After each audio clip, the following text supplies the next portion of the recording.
성부 하나님의 사랑이 우리를 노래하게 한다는 주제로 함께 말씀 나눌까 합니다. 성부 하나님의 사랑이 우리를 노래하게 한다. 성부 하나님의 사랑이 우리를 노래하게 한다. 여러분, 한국엔 고려장이라는 문화가 예전에 있지 않았습니까? 고려장, 뭔지 아세요? 네. 고려장에 대한 문화가 다양하게 이야기가 전해져 내려오고 있는데 그 가운데 하나가 이런 얘기가 내려오고 있죠. 어떤 사람이 나이가 많은 이제 어머니가 연로하셔서 이제 고려장을 하기 위해서 어머니를 지게 위에 이렇게 지고 산속으로 올라가기 시작했어요.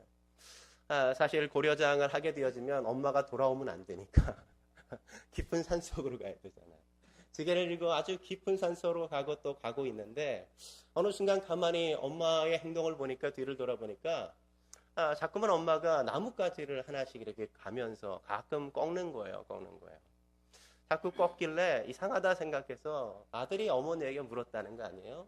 아니, 어머니 왜 자꾸 난 나뭇가지 왜 꺾어요? 그러니까 아들이 어머니가 그 이야기를 듣고 어머니가 그랬다는 거예요.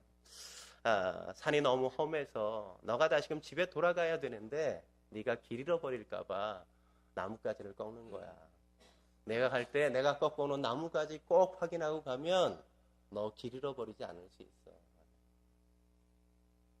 아들은 어머니를 고려장하기 위해서 어머니를 먼 산속에 모시고 가는데 어머니는 그 아들이 다시금 돌아갈 그 길조차 걱정하시고 염려하시는 거죠. 그게 부모님의 사랑 아니겠습니까? 자식은 부모님을 버려도 부모는 자식을 버리지 않는 게 그 아버지의 사랑, 어머니의 사랑 아니겠어요? 아무리 사는 게 힘들고 어려워도 부모는 결코 자기의 자녀를 버리지 않는단 말이죠. 그래서 우리는 부모님에게 늘 잘해야 되는 것 아니겠어요? 여러분 잘하고 사십니까? 잘하고 사셔야 돼요. 잘하고.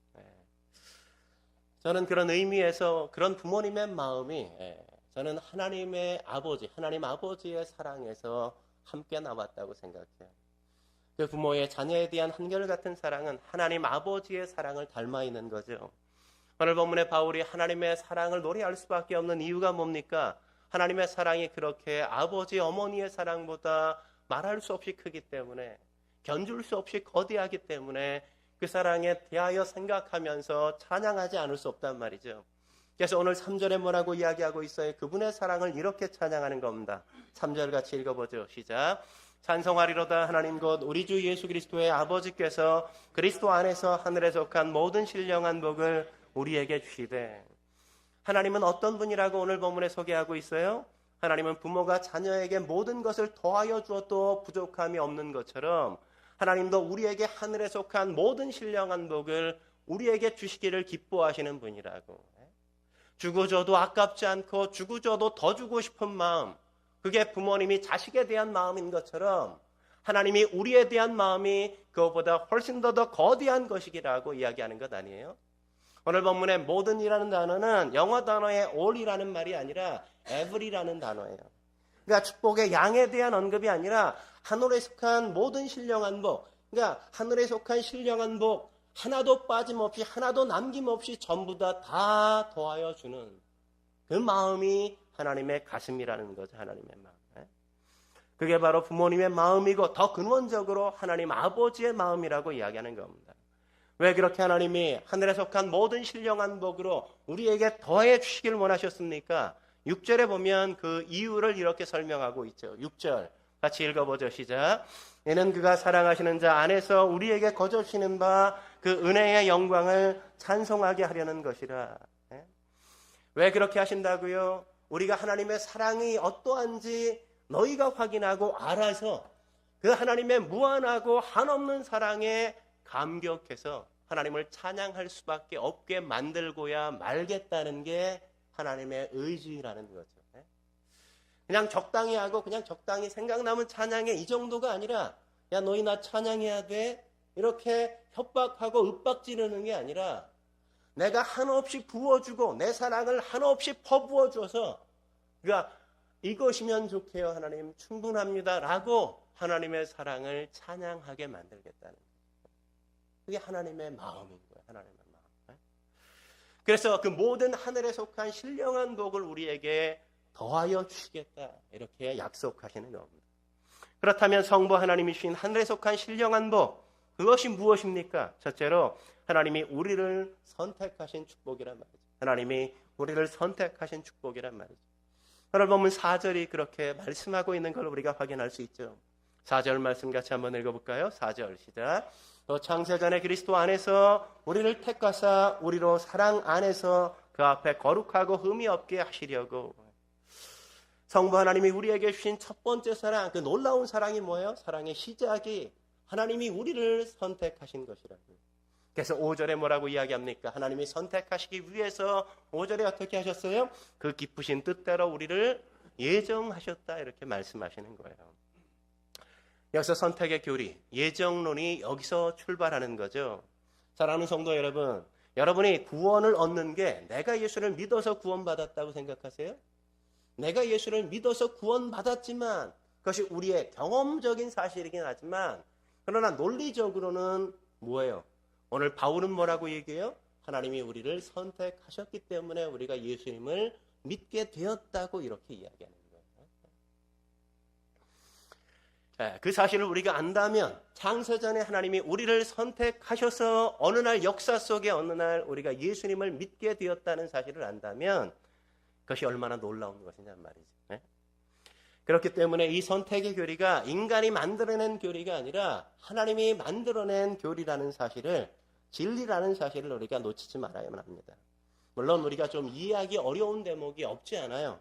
그러나 우리가 하나님이 주신 이 진리의 말씀을 굳건히 붙잡아야 하는 겁니다. 그렇다면 우리가 이 선택의 교리에 대해서 알아야 될 게 뭘까요?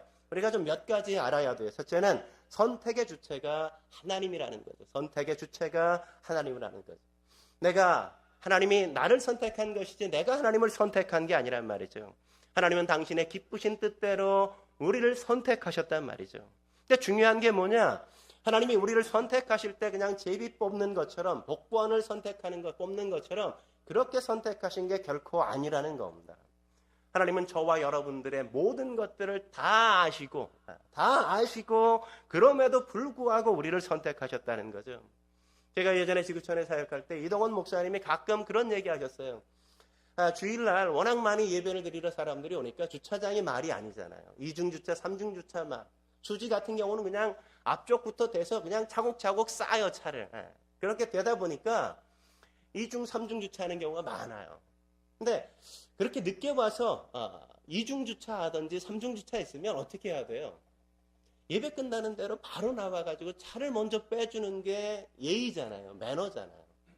어떤 성도를 보면 가끔 차를 안 빼고 자기 볼일 다 보고 식사 다 하고 그러고 뒤늦게 내려온단 말이에요. 그럼 주차해놓은 사람이 얼마나 불만이 많아요. 한 번은 램프에 주차를, 차가 통행하는 그 램프에 주차를 해놓으면 차들이 어떻게 다녀요? 근데 램프에 주차를 해놓고 사람이 전화번호는 남겨놓고 간 거예요. 이 목사님이 얼마나 마음이 상하셨으면 그런 얘기 하셨어요. 차라리 저런 성도는 우리 교회에 제발 안 나왔으면 좋겠다. 우리 교회 성도 아니었으면 좋겠다. 그렇게 매너 없고 상식이 없는 사람은 차라리 우리 교회에 안 다녔으면 좋겠다. 그런 마음이 목사님의 마음이라고 그렇게 막 화가 나셔서 그랬던 게 제 마음속에 기억이 나요. 그렇지 않습니까? 그렇게 매너 없고 볼품없고 정말 형편없이 살아가는 사람들 보면 그냥 내가 아는 사람 아니었으면 좋겠다. 이런 생각이 들 때가 있잖아요. 그런데 하나님은 우리가 그렇게 상식적으로 행하지 못하고 우리의 행동이 형편없을 것을 아시면서도 불구하고 우리를 선택하셨단 말이에요.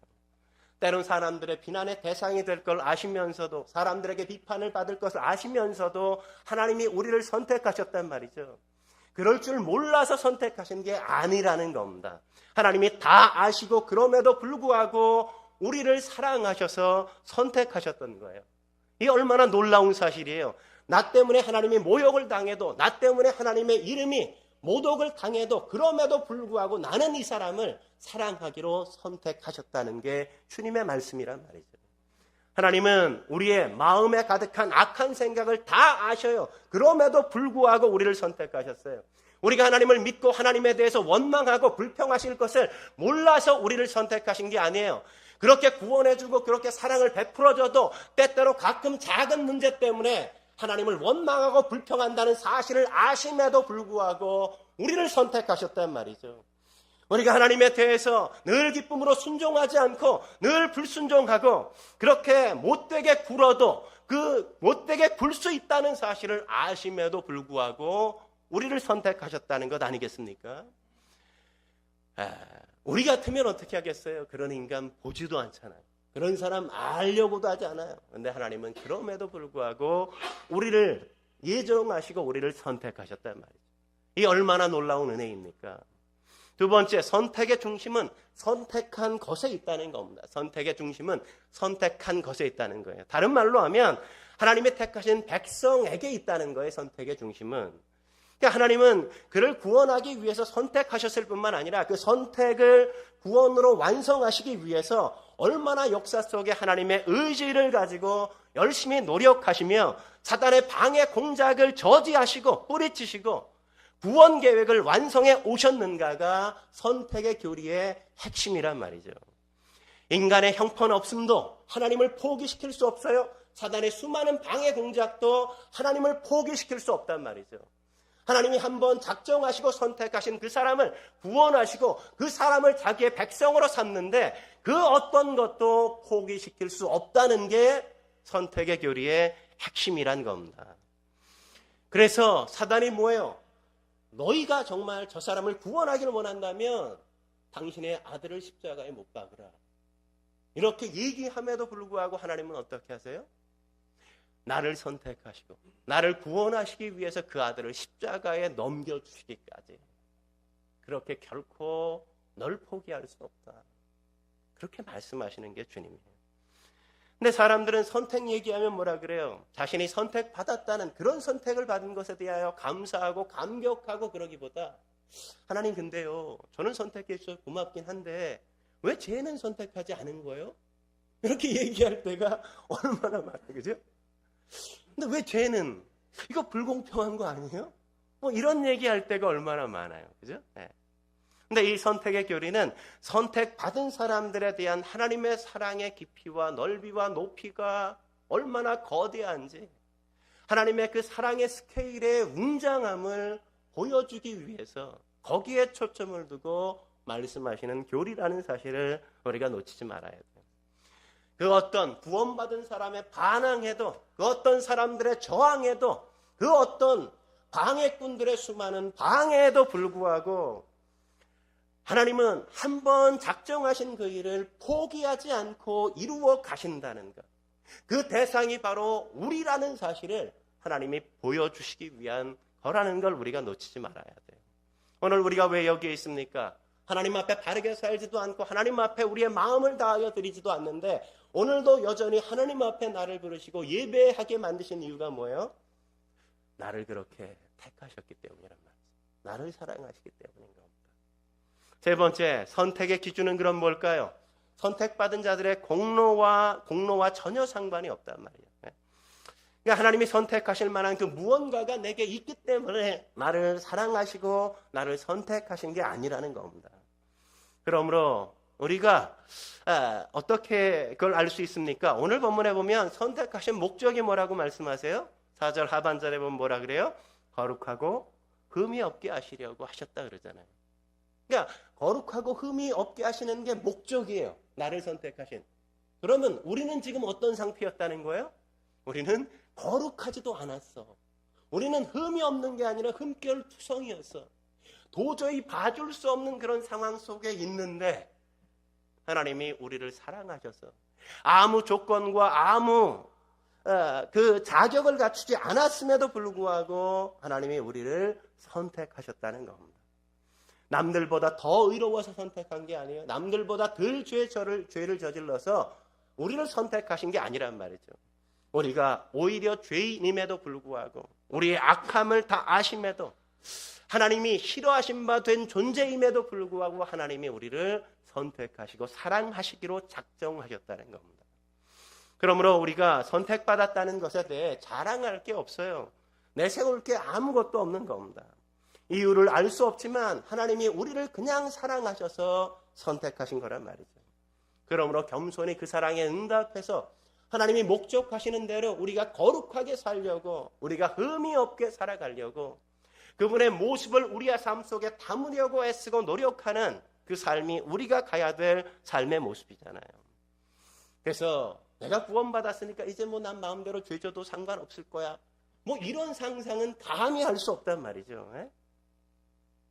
사람들은 그러잖아요. 구원받았으니까 뭐 아무리 죄져도 뭐 어차피 천국 가는데, 그런 생각은 이 사랑의 열정과 하나님의 수고와 열심을 알지 못하고 하는 철부지 같은 이야기에 지나지 않는 거죠.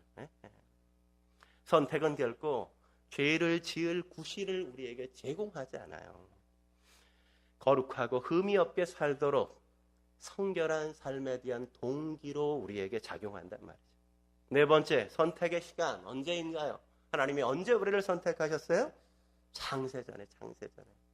그러니까 세상의 기초가 놓여지기 훨씬 전에 하나님이 우리를 사랑하시기 시작하셨고 선택하셨단 말이죠. 여러분은 구원받는 게 우연한 일인 것처럼 그렇게 느껴지죠? 우리 형자매는, 우리 지영자매가 교회 가자 이래서 교회 온 것인 줄 알고 있죠? 근데 바울이 뭐라고 얘기해요? 지영이가 그런 건 내가 창세전에 다 선택하고 계획했기 때문에 지영이를 통해서 너가 오게 된 거야, 이렇게 오늘 바울은 말하고 있는 겁니다. 창세전에 그리스도 안에서 우리를 선택하신 그 사랑이 우리의 역사 속에서 우리를 이끌어 오게 만든단 말이죠. 게리슨 테일러라는 사람은 미국의 유명한 스타예요. 그 어느 날 텔레비전에 나와서 그런 간증을 했다 그래요. 어릴 적 그러니까 매우 몸이 약했대요. 허약했대요. 그러니까 체구도 왜소한데 허약하기까지 하니까 늘 열등감에 시달린 거예요. 그러다 보니 좀 스포츠팀에 들어가서 좀 건강했으면 좋겠다, 이런 욕망이 그 마음속에 있었어요. 이 소원이. 우리 나이에선 공부 잘하는 애가 인기가 있지만 사실 밥맛이긴 하죠. 그렇긴 하지만 외국에선 운동 잘하는 사람이 인기가 많단 말이죠. 인기가 많아. 그래서 케일러는 다른 운동은 다 잘 하지 못할 것 같고 그나마 내가 야구를 좋아하고 야구는 좀 하면 괜찮을 것 같다는 생각이 들었어요. 그래서 학교에 야구팀을 모집하는 때가 있어서 그가 먼저 아버지에게 그런 얘기를 하고, 먼저 거기에 내가 지원하려면 미리 좀 연습을 해야 될 것 같은 거예요. 그 팀에 들어가려면. 그래서 아버지에게 부탁을 해서 몇 개월 동안이나, 모집하기 전에 몇 개월 전부터 열심히 아버지와 맨날 나가서 야구를 했어요. 훈련을 했어요. 그리고 모집한다는 광고가 나서 지원을 했어요. 나중에 지원자들 오라 그래서 가보니까 50명이나 온 거예요. 15명 뽑는데 50명이나 온 거예요. 그래서 앞으로 3개월 동안 함께 훈련하면서 3개월 뒤에 테스트를 거쳐서 15명만 추린다는 거예요. 그래서 얼마나 열심히 훈련했겠어요? 열심히 노력했겠죠. 그리고 3개월이 흘렀어요. 그리고 3개월 후에 그 명단, 15명의 명단을 발표하는 거예요. 하나, 둘 발표하는데 얼마나 긴장이 돼요.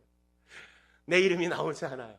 14번째까지 이름을 불렀는데 내 이름이 호명되지 않는 거예요. 내가 그렇게 노력했는데. 다른 애들은 그냥 한번 야구부나 해볼까 이래서 지원했지만 나는 이 야구를 꼭 하고 싶어서 몇 개월 동안이나 수고하고 애쓰고 노력했는데 내 이름이 14번째까지 안 불렸다는 건 이젠 끝났다는 거라고 그는 생각했어요. 근데 15번째 딱 부르는데 케일러 딱 부르는 거예요. 얼마나 충격이었는지. 그냥 느꼈을 그 감격. 선택받았다는 게 이 얼마나 영광스럽고 감격스러운 건지. 그가 그 기억을 잊을 수 없다는 거예요. 그가 그 경험을 하고 나서 오래도록 살고 나서 어른이 돼서 어느 날 성경을 읽는데 에베소서 1장 4절을 읽는 거예요. 근데 4절을 읽었는데 창세전에 하나님께서 우리를 택하셨다는 이 말씀을 보고 충격이 되었어요. 하나님이 나를 택했다는 거예요. 아니 야구부의 겨우 팀원 하나가 되는 것도 그렇게 감격스러웠는데 만왕의 왕이요 만유의 주가 모든 세상을 창조하신 그 하나님께서 나를 지명해서 선택했다는 게 정말 감격스럽고 감격스러웠다는 거예요. 오늘 바울이 그런 이야기를 지금 여기서 하고 있단 말이죠. 그런 감격을 가지고 그 하나님이 수많은 인구들 속에서 수많은 사람들 가운데 윤희야 이러면서 딱 나를 불렀다는 그 선택의 감격, 그 기쁨을 그는 여기서 표현하고 있는 것 아닙니까? 하늘에 속한 신령한 축복의 시작은 하나님이 창세 전에 우리를 택하신 것입니다. 내 행위와 상관없이 내가 아직 지음을 받기 이전에 어머니 뱃속에서 내 형질이 이루어지기 전에 이 세상의 기초가 놓아지기 훨씬 이전에 하나님이 나를 생각하시고 나를 택하셔서 당신의 자녀로 삼기로 작정하사 이루고 계셨다는 겁니다. 여러분, 이 말씀을 잘 묵상해 보십시오. 이 세상에서 받은 상처가 아무것도 아닌 게 되었지 않겠습니까? 이 세상에서 내가 조금 무시를 당한들 어떻겠어요? 이 세상에서 내가 조금 덜 잘 나간들 무슨 생각이 있겠어요? 내가 좀 경제적으로 어려운들 하나님 아버지께서 모든 만물의 주인이신 그분의 자녀가 내가 되어지고 그분이 나를 선택하셨다면 그 모든 것도 우리가 넉넉히 이길 수 있지 않겠습니까? 하나님이 모든 것들을 다스리고 통치하셔서 지금도 나에게 잠깐 고난을 주시지만 잠깐 어려움을 주시지만 그러나 그분이 나의 인생을 선택하사 이끌어 가신다는 걸 확신할 수 있다면 우리는 무엇가 두렵겠어요? 염려되지 않겠죠. 그러므로 사랑하는 성도 여러분, 하나님이 여러분을 창세전에 택하신 걸 믿으시기 바랍니다. 한 걸음 더 나아가서 성부 하나님이 주신 하늘에 속한 신령한 복 무엇일까요? 두 번째, 하나님이 우리를 입양하신 축복입니다. 하나님께서 우리를 입양하신 축복이란 말이죠. 오늘 5절이 그렇게 말씀하지 않습니까? 5절 말씀 같이 읽어볼까요? 5절 읽겠습니다. 시작. 그 기쁘신 뜻대로 우리를 예정하사 예수 그리스도로 말미암아 자기의 아들들이 되게 하셨으니. 그러니까 하나님의 아들은 누구예요? 예수님밖에 없잖아요. 아들은 친아들은 예수님밖에 없잖아요. 그죠? 하나님의 아들은 예수님. 근데 오늘 본문에 뭐라고 얘기해요? 우리들이 아들들이 되게 하셨으니 이렇게 얘기하죠. 근데 사실 이게 좀 오역이에요. 정확하게 번역하면 입양자로 양자로 입양하였으니 이렇게 해야 바른 번역이겠죠. 그죠? 네. 사실 하나님이 우리를 양자로 입양하셨다는 걸 우리가 이해하려면 좀 어려움이 있어요. 왜냐하면 문화적인 차이 때문에 그래요. 이걸 이해하려면 로마 시대 때 가정제도, 가족 제도를 우리가 좀 이해해야 우리가 이 사실이 어떤 건지 이해할 수 있는 겁니다. 바울이 사실 이 편지를 쓸 때 로마의 가족 제도 가운데 특징 하나가 뭐냐면 절대적인 권력이 다 아버지에게 있다는 거예요. 아버지에게. 여기 있는 남자들은 그랬으면 좋겠다 이런 마음이 있겠지만 아버지에게 절대적인 권한이 다 있어요.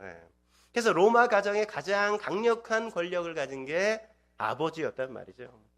그 당시 아버지가 얼마나 강력한 막강한 권력을 가졌냐? 자기의 자식을 죽일 권한이 아버지에게 있었어요. 죽일 권한이 아버지에게. 오늘날 아버지가 자녀를 죽이면 살인죄로 잡혀가지만 그 당시에는 법적으로 그 모든 것들이 허용이 되었단 말이죠. 허용이 됐어요. 그렇다 보니까 얼마나 아버지의 권한이 막강해요. 그러다 보니까 아들이 내 피를 이어받았다고 그게 그렇게 중요한 게 아니에요. 아버지의 피를 이어받았냐 안 왔냐 그게 그렇게 중요한 게 아니라 뭐가 중요하냐? 그 당시에 누가 이 아버지의 상속자가 되는가? 아버지가 누구를 후계자로 삼는가가 가장 중요한 거예요. 사실 당시에 귀족 사회 아니었습니까? 귀족들은 대부분 아내들이 여럿이었잖아요. 아내들이. 그러다 보니까 자식들이 많았어요. 그 가운데 많았기 때문에 누가 내 핏줄이냐 이런 건 별로 중요하지 않았어요. 그래서 많은 사람들이 물론 자기의 아들들 가운데 어떤 사람을 후계자로 삼고 상속자로 삼기도 했지만 가끔 내 자식들에게들 가운데 마음에 들지 않는다면 그 아들들이 그러면 다른 사람의 자식을 양자로 들여서 그 자식을 나의 후계자로 삼는 거예요. 모든 권한을 그에게 다 위임해 주는 거예요. 그러니까 양자라는 건 우리가 그냥 아들 양자, 서자 이런 느낌이 아닌 거예요. 우리나라 서자 이런 거 굉장히 서운하잖아요. 그죠? 그런 느낌이 아니라 동일한 아들로 아버지의 권력을, 아버지의 재산에 대한 모든 권한을 다 갖는다는 거예요. 다 갖는다는 거예요. 우리가 그런 예를 배너에서 우리가 많이 보지 않습니까? 배너라는 영화 보셨어요? 벌써 뭐 재판도 나오고 그랬잖아요. 얼마 전에.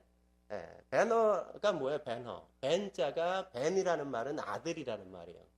그러니까 벤허는 뭐예요? 허씨의 아들 이런 거예요. 허씨의 아들. 베너가 이름이 아니야. 벤허는 그냥 허씨의 아들 이런 의미예요. 허씨의 아들. 한국 사람이었나 허씨? 그런지 모르겠는데 어쨌든 허씨의 아들이란 말이죠. 예수님 시대에 허씨의 가문 중에 많은 노예를 거느린 예루살렘에 부호가 있었단 말이에요. 그런데 어느 날 신입 총독이 부임하는데 베노의 누이 티르자가 실수로 신임 총독을 위해를 가하려고 했다는 오명을, 누명을 쓰게 돼요. 그래서 반역자로 몰리게 되어지죠. 어머니와 누이는 그래서 로마군에 붙잡혀서 끌려가고 베너는 노예가 되어서 상선에, 배에서 노를 젓는 막노동을 하게 되어지죠. 근데 어렸을 때 베너의 친구였던 메살라라는 사람이 이 사실을 다 알고 있어요. 이게 그러려고 한 의도가 아니라는 걸. 근데 이걸 변호해 주지 않고 자기의 그냥 어떤 출세를 위해서 못 본 척하고 그냥 넘긴단 말이에요. 베너는 자신이 노를 젓는 군선에서 사령관 아리우스와 함께 일하면서 바람간에 쳐들어온 전쟁에서 아리우스가 물에 빠지고 죽게 되어지자 그를 뛰어들어서 구하게 되어지죠. 아리우스가 어떻게 해요? 그걸 경험하고 나서 베너를 자기의 아들로 삼아요. 양자로 삼아요. 양자로 삼는 표로 뭐를 줍니까? 그러니까 끼고 있던 자기 가문의 문중의 반지를 그에게 줘요. 이 반지는 뭐예요? 우리나라로 하면 임감도장이야. 우리의 재산 모든 것, 우리의 권력 모든 것들을 마음껏 사용할 수 있는 권력이 이 반지 도장. 그러니까 그 반지를 가지고 그의 옛 친구, 그가 자기를 모른 척했던 그 친구를 찾아가죠. 내 어머니와 누이가 어딨냐고 알아봐 달라고 부탁을 하니까 그가 비웃죠. 무시하죠. 그러니까 그때 베너가 어떻게 해요? 자기가 딱 반지로 종이에다가 귀에 지장을 찍죠. 딱 보니까 아리우스 가문이에요. 가문. 그는 사령관인 거예요. 사령관. 깜짝 놀라서 그가 순종하게 되었잖아요. 아들이라는 건 이런 거예요. 하나님이 우리를 아들 삼았단 말이죠. 하나님이 우리를 아들 삼았다는 건 그냥 양자로 입양했다는 건 이런 거대한 의미가 다 있는 거란 말이죠. 그래서 요한복음 1장 12절에 뭐라고 얘기합니까? 영접하는 자 곧 그 이름을 믿는 자들에게는 하나님의 자녀가 되는 권세를 주셨다고. 권세. 하나님의 자녀의 권세는 누구의 권세예요? 하나님의 권세를 그 아들도 동일하게 행사할 수 있는 그 권세를 주셨다고 이야기하는 게 그래서 그런 겁니다.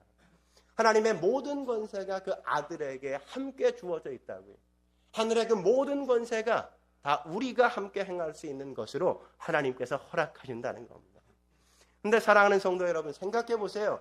우리가 하나님의 아들과 딸이 되기 전 누구의 아들들이었습니까? 에베소서 2장에 넘어가 보면 여러분이 잘 아시겠지만 과거에 우리는 구원받기 전 우리는 하나님께 불순종의 아들들이었잖아요. 불순종의 아들들. 공중의 권세 잡은 자의 자녀들 아니었습니까?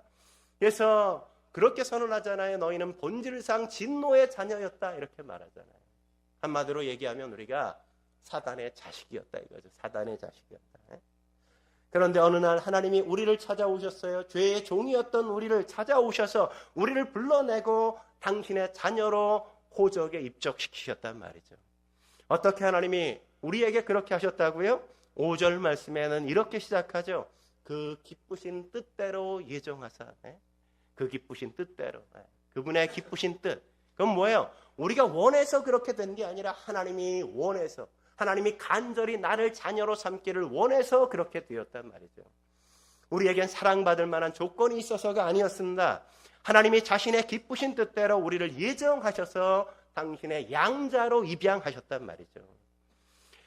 그것도 우리가 이 땅에 태어나기 이전에 하나님이 우리와 부족함을 다 아심에도 불구하고 미리 작정하셨기 때문에 태어나게 만드시고, 그리고 때가 되면 그 누군가를 보내서 복음을 듣게 하시고 우리로 예수님을 영접하게 만드신 사건, 그것이 무엇 때문이라고요?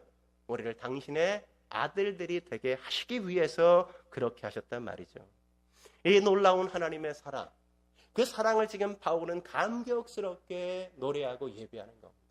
나 같은 죄인, 나같이 형편없는 사람은, 나같이 못되게 굴고 있고 제대로 된 성품조차 갖지 못했는데 나같이 무능하고 무기력한 존재를 하나님이 어떻게 감히 나를 사랑하시고 나를 택하셔서 당신의 아들들이 되게 하셨냔 말이죠. 그 사랑을 알면 어찌 찬양하지 않을 수 있겠어요? 그렇지 않습니까? 그게 바로 바울이 찬양할 수밖에 없는 이유란 말이죠. 경제적으로 좀 어려우십니까? 질병 때문에 고생하고 계세요? 우리의 마음속의 갈등 때문에 늘 우리의 마음이 힘듭니까? 해결해야 될 문제가 해결되지 않아서 어렵습니까? 내가 하나님의 아들이요 딸이라는 사실을 잊지 마십시오. 하나님의 권세가 우리에게 주어져 있다는 걸 우리가 놓치지 말아야만 합니다. 하나님의 가장 큰 사랑이 바로 나라는 사실을 우리가 알고 있다면 우리는 그 어떤 어려움 속에서도 쉽게 좌절하거나 포기하지 않을 수 있는 겁니다. 그러나 이것보다 더 중요한 게 뭐예요? 우리가 하나님의 사랑을 받고 있는 자라는 거죠. 하나님의 사랑을 받고 있는 자. 하나님의 사랑이 날 향하고 있다는 걸 알고 있다면 날 사랑하시는 그분이 부끄럽지 않게 그분이 자랑스럽게 우리가 만들어 가야 되지 않겠습니까? 저 사람을 보니까 정말 하나님은 멋진 사람인 것 같아. 저 사람을 보니까 하나님은 정말 대단하신 분인 것 같아. 이런 이야기를 들어야지. 아유, 저 인간을 보니까 하나님 믿을 필요도 없어. 뭐 이런 얘기를 들으면 어찌하냔 말이야. 들으면. 그러려면 어떻게 해야 돼요? 우리가 거룩하게 살아야 돼요. 우리가 어떻게 해야 돼요? 우리가 흠이 없어져야 돼요. 흠이. 우리가 살면서 만드는 여러 가지 흠결, 그런 것들을 우리의 삶 속에 있지 않도록 우리는 노력해야 된단 말이죠. 저는 여러분을 보면서 주변 사람들이 저 사람 진짜 하나님의 사람이야. 야, 대단해. 그런 이야기가 여러분을 통해 들려지길 주의 이름으로 축원합니다. 함께 기도하시겠습니다.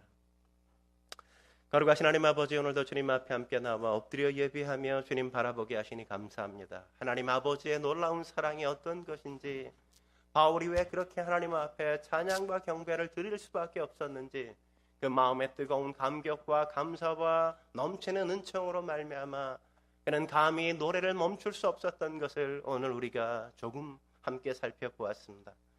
아무것도 아닌 저희들, 우리를 창조 이전에 하나님께서 우리를 예정하시고 택하셔서 계획하신 그 계획을 쫓아 이 땅을 살아가는 역사의 현장 속에 우리를 찾아오시고 우리로 예수님을 구세주와 주인으로 영접하게 하시며 하나님의 자녀가 되게 하신 것 감사합니다.